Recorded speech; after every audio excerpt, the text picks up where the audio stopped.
clear, so like you can hear the gravel and stuff. Okay, yeah, I'm gonna step back. The interview. You don't need to, just be still, but with the mic up fucking interview there. questions are on there. I have my phone if you want to read them off of my phone. Okay, yeah, let me see. Yeah.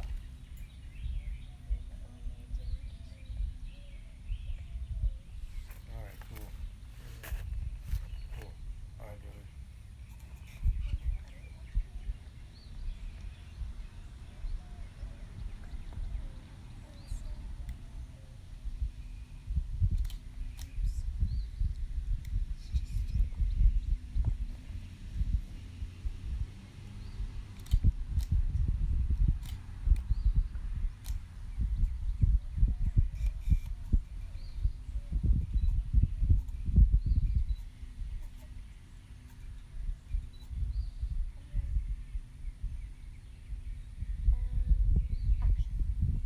Alright, yeah, so sorry about that, guys. I guess our video cut out there for a sec, but I was basically getting to the point where I had this problem with my anxiety due to an overdose, and so I'm laying in this bed in the Bahamas in my room, and I start hallucinating really bad, but I don't really know that I'm hallucinating because the hallucinations were so real that I really couldn't differentiate what was reality and what wasn't, and that's something that I've never experienced before in my life. It was insane. So basically, I was in one room, and the other person who was doing Ibogaine was in the other room. So basically, my fear started manifesting through the person in the other room. So yeah, I'm not going to use his name for privacy purposes, but yeah, so he was over there, and I could just hear like that he was going into cardiac arrest during his trip, and that like they were getting like defibrillators out and they were hitting him on his chest, like trying to bring him back to life, and he'd come back to life for a minute, and they like brought like his girlfriend or his wife on speaker with her kid, and like he was telling them how much he loved them, and that like he was really sorry for all the stuff that he's done, and that he was sure he was gonna die, and then like my provider comes in, and I'm like freaking out because I'm hearing all these things, and I'm asking him like, yo, is he okay in that other room? And he was like, yeah, no, he's totally fine, like everything's good. And in my head, like I'm 100% certain that this guy's dying in the other room. So I'm like, these people are not only is he dying, but they're lying to me, and I'm getting freaked out. And I remember reading some forums beforehand about Crossroads, and it said there was one comment, it wasn't really true, but they were like, these people are trying to like harvest your organs and all this stuff. So like now I'm getting freaked out that they're lying to me, and maybe they're trying to like harvest my organs. And so I'm like really freaking out, and I'm like, either I'm going completely insane and I'm going crazy, or this really is happening, and either way, this is not good. So I have my phone. You can't really move your arms and legs, but like I like make my way and grab my phone and like go under the covers, and like I call my sister when there's no one there, and I'm like talking to her like freaking out, like telling her that like I think that he's dying in the next room, and that I'm scared. And so eventually I just lay in bed just in fear for probably about another hour. It's hard to tell exactly how fast time was going, but eventually I called my provider over, and I asked him to help me get up so I can use the restroom, and the other guy's room was on the way. So I'm like, all right, you sure he's doing good? Like I wanted to see that he was doing good, so I like pushed the door open a little bit, and I could see that he was just like sound asleep in his bed.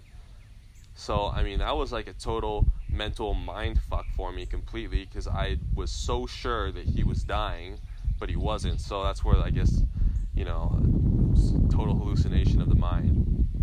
But it was basically my fear of my heart failing me manifesting through that. So it's really crazy how this medicine works. So after that, I went through this whole just fear phase, basically, where I was just going through all the worst possible scenarios that I wouldn't even be able to think of sober, that I was just going through. I mean, like family members burning to death, like everything, like just the worst possible terror you could ever imagine. Like I never thought that I could feel that much fear. And so I went through that phase, and that went on for a while, and it was pretty grueling.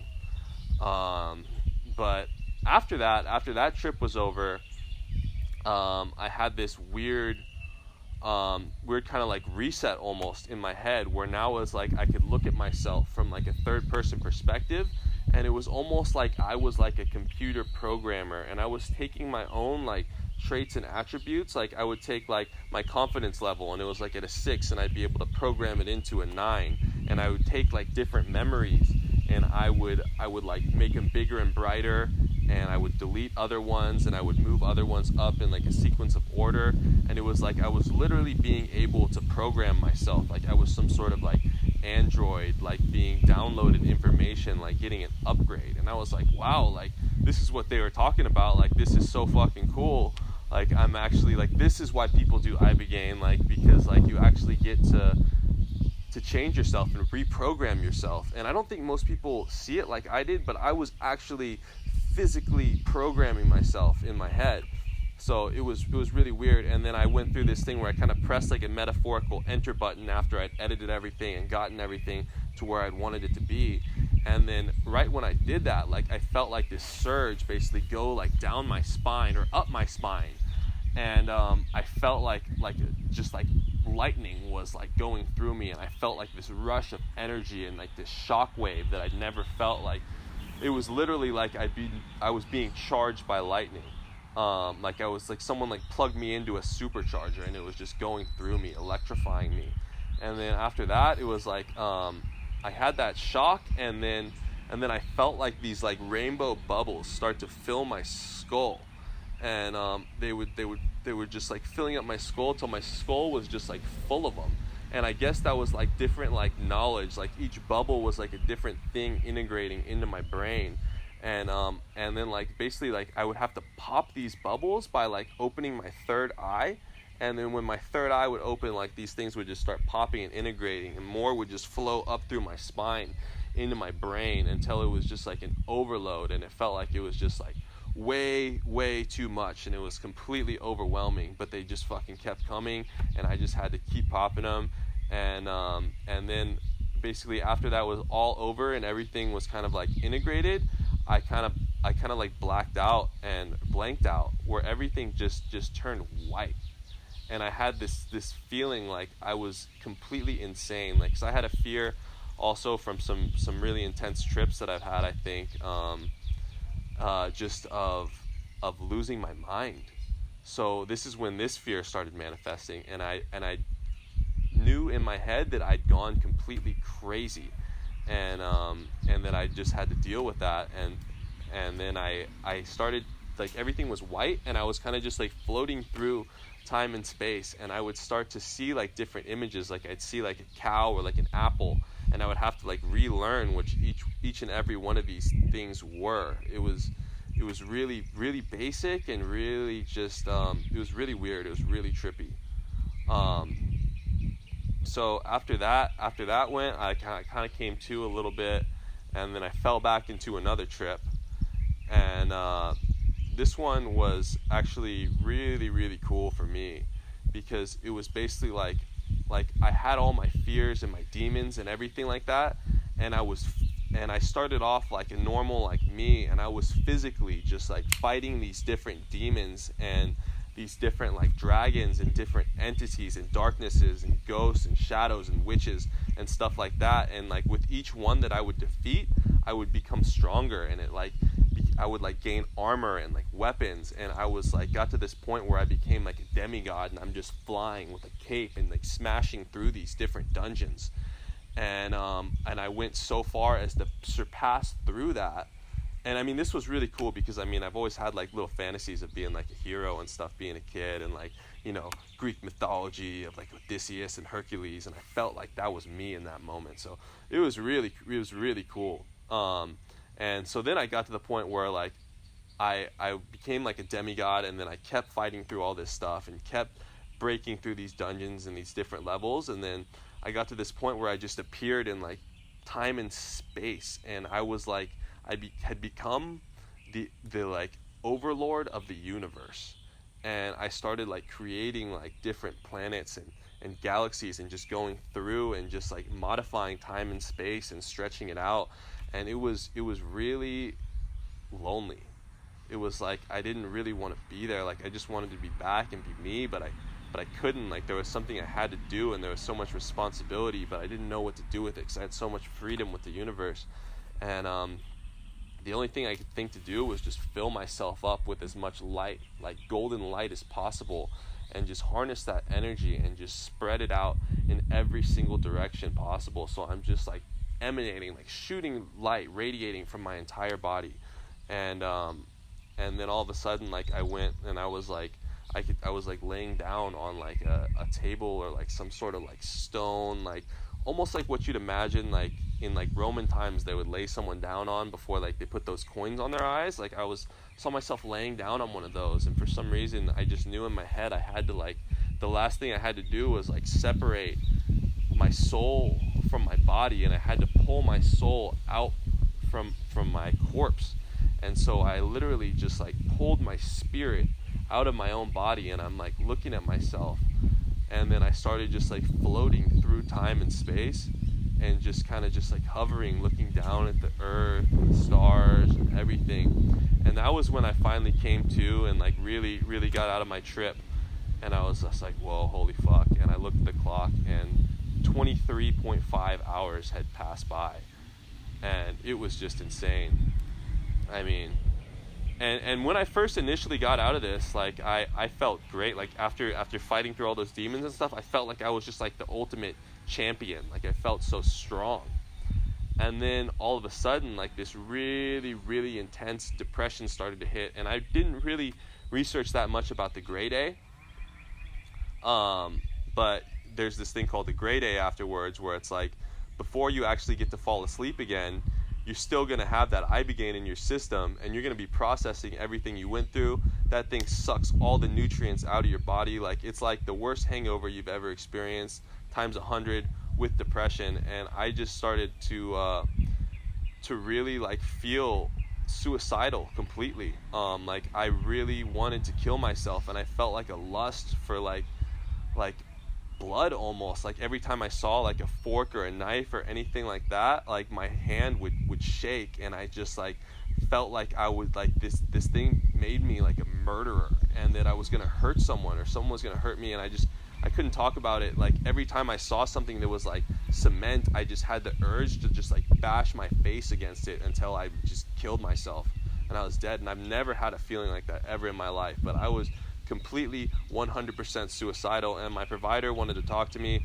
I could not talk to him because I just felt like if I said the words kill myself or anything like that, like, it was just going to come out, and it was going to come out hard, and it was actually going to happen. So basically I just paced around the beach for hours and hours, and these feelings just kept getting stronger, and I just couldn't handle it, and I felt just so fucked up. Like, my trip was so crazy. I was like, there's no way that what they gave me was just Ibogaine. Like, I was convinced that like I'd taken some other crazy group of hallucinogens with like every single drug imaginable mixed with DMT, and like so I was starting to think all these crazy thoughts in my head, and the only thing that I could think to do was, I saw like a decorative longboard, and I'm a surfer, so I'm like, all right, I was sure this was like my last day on earth. Like, I'm either gonna hurt someone or hurt myself, but I cannot let that happen.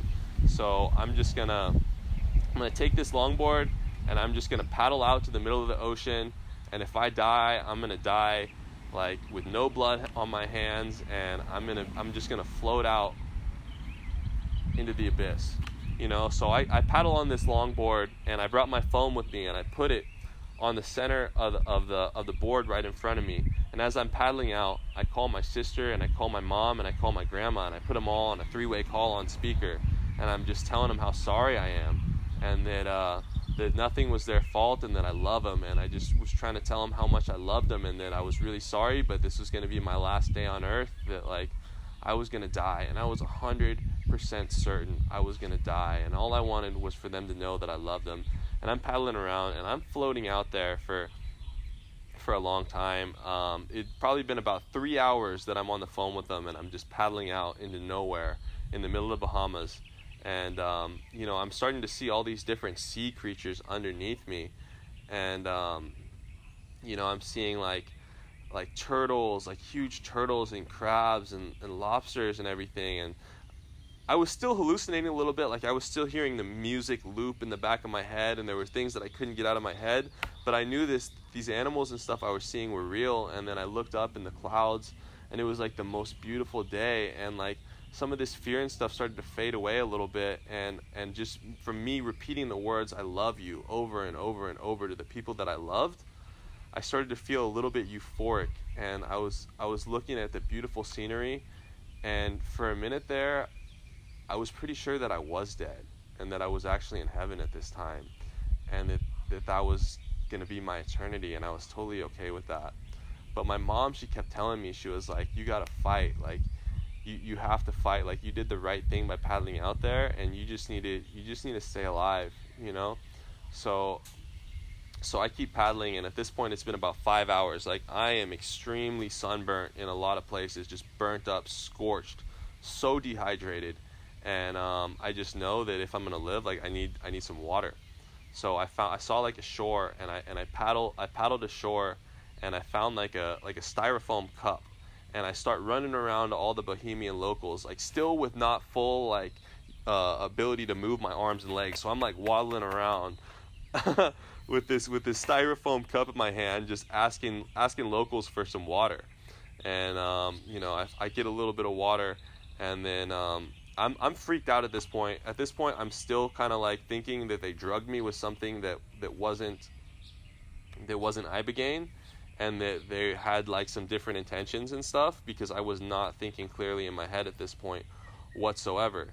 And the other thing was, like, for some reason, I don't even know how this got there, but there was like an imprint of my passport. Like, I don't know if I'd been laying on it or something. I don't remember ever being near my passport.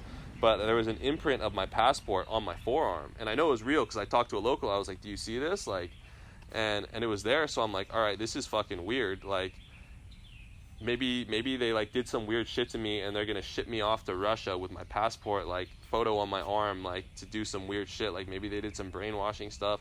I don't really know." But I was like, I have to go back to that house and get my passport and all my stuff. So eventually.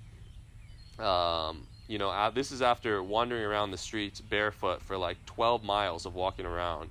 I was totally sunburned, like I said. My feet were just covered in blisters all over. And I call my mom again, and I'm like, at this point I only have like 3% battery left on my phone, and my phone got filled up with so much water that I can't charge it. So I call her, and I'm like, all right, call the institute, tell them to pick me up here, and then we'll figure it out. So she calls them, and then they come to pick me up like maybe like 30-45 minutes later or whatever. And this dude, who I get in the car, and he is just, my provider, he is just raging angry. He is like, I have never, like, out of 400 patients, 500 patients, like, no one has ever left our facility like that. Like, that is just so disrespectful. It is just, you know what I mean? Like, ugh. And he is just like, he's just firing. And I'm just like, I don't even really know what's going on. I'm still tripping. And so he's like, all right, I do not feel comfortable with you staying at my thing anymore. So I'm going to drop you off. Like, where do you want me to drop you off at? So we basically just agreed he was going to drop me off at this hostel. And I get dropped off with, like, he'd already, like, grabbed all my stuff, threw it in my bag, and he kind of just left me there. And, so I get to this hostel, I pay for my room, and I'm still just like, I don't really know what's reality and what's not. I kind of felt like when I was in like this murderous mode, like I thought like that was like something that had been programmed into me, and then I had that overwhelming feeling of love, and I thought that was something that had been programmed into me, and that I was running in that mode. So I didn't want to switch gears, so I just keep repeating the words like I love you in my head, and that kind of like centered me and brought me back. So I'm just like, at this point, like, it'd been so long since I had food, and I had a little bit of water, but like I needed some food, and I needed some water, I needed some sustenance for my body. So I asked where like the nearest food was, and I went and walked down in the streets of the Bahamas and like the slums for probably like 30 minutes, and I found some food. And I got myself a little bit of food in me, and then got some water, and then I got lost, and I didn't know where I was. So I'm walking the streets again for probably another 3-4 hours of just wandering, just miles and miles and miles on end. and just going back and forth the same streets, just can't find this hostel. Eventually, you know, I'm like discouraged by like 3 in the morning, and I just go and sit down at a bus stop, and I'm like, I'm never gonna find my bed, like, you know, and I looked down the one street that I hadn't walked down, and I walked down it, and I found the hostel, and I opened my room, and I laid down, and I instantly just passed out because my body was so exhausted. I mean, I'd paddled on my surfboard for about 5 hours, and I'd probably walked like, you know, probably around 20 or so miles that day after that intense trip and like not sleeping. So I knock out, and then when I woke up like 9 hours later to some maid like knocking on my door, like I had just had the best. Sorry. What's happening?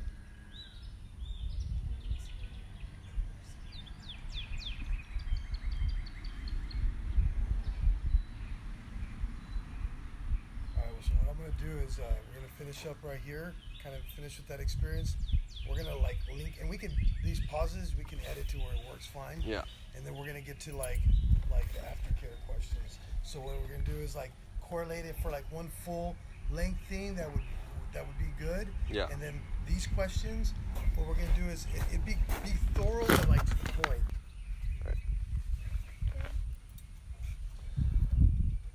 So yeah, after totally exhausting myself, I finally fell asleep, and you know, I woke up to like this little knock on the door, and you know, I got up from bed for a second, and I was like, I told this maid like I need to sleep a little more. So then I go back to sleep, and like I've never felt like I had problems with anxiety and insomnia, so I would usually never sleep straight for more than like 4 hours, and it had already been like 7-8 hours of sleep at this point, and I go back to sleep, and I sleep for another couple hours. And when I got up from that sleep, like I just hopped out of bed, and it was like no grogginess, anything. Like I felt so refreshed and just gave like a big good morning like stretch, and I felt amazing. Like my subconscious started to work through all these fears and stuff that I went through, and like everything seemed so clear, and everything was so beautiful. Like colors seemed more vibrant. Like I felt so pure and innocent. Like I felt like I was a 12-year-old kid again, and I could just run around. Obviously I couldn't because I was so sunburnt and I had so many blisters all over me. But yeah, I felt just awesome and amazing, and I felt like this, like my anxiety, even to this point now, like I suffered from terrible anxiety. My anxiety has been completely gone. My insomnia, every single night since then, I sleep like a baby. It is like the greatest gift. And a lot of these fears, these things that were holding me back from all aspects of my life, like, I mean, I still have natural fears, obviously. Like if I'm standing at the edge of a cliff, I know like, all right, this is some scary shit. But you know, I just don't have those limiting beliefs. I started to really crush those limiting beliefs that I had that were holding me back, and I just feel like I have my life back, and I can live such a phenomenal life now that I never thought I was going to be able to live before, and it's just totally amazing. So basically after that, I found a little yoga ashram on the island, and so I stayed there for a little while because I'm pretty into my yoga and stuff. And doing that, I started researching like Ibogaine aftercare, which I didn't even really know was a thing. Like I thought I was just going home right after this, but I heard about this place called Root Recovery in Austin. And Hold on, we're gonna get to that. Let's stop right there. We're gonna get to that. I don't mean to cut you off. But before we get to that, so we're gonna stop right there, and now we're gonna start. So this is gonna be part of a full. What we're gonna do is we're gonna stop this, Mila. Mm-hmm. And before you start.